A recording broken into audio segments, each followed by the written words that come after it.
Arestado ang isang Pinoy na galing Hong Kong matapos magpuslit ng aabot sa 35 milyong pisong halaga ng iligal na droga. Ang mga pakete ng hininalang shabu binalot sa karbon at isinilid sa mga karton ng gatas. Balita natin ni Katrina Son.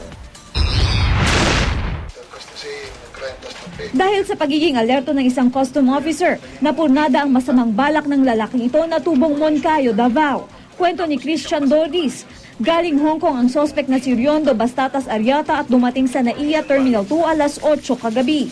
Kapansin-pansin daw na tila hirap na hirap ito sa dalang bagahe, kaya agad natawag ang kanyang pansin.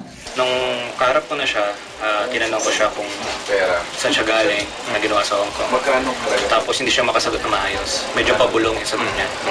Dito lalong nagduda ang custom officer. Agad na niyang binuhat, binuksan at binusisi ang laman ng bagahe. Sa loob nakita ang 7 karton ng gatas. Dahil sa sobrang bigat ng bawat karton, binuksan ng isa sa mga ito at sa loob ng pakete ng gatas tumambad ang hinihinalang shabu na binalot naman sa karbon. Tinatayang nasa 35 milyong piso ang halaga ng nasabat na droga.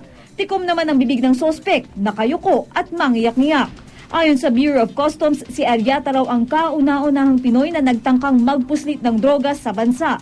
Karaniwan daw kasi foreign national daw ang nagtatangkang magpasok ng droga sa Pilipinas. Katrina Son, GMA News.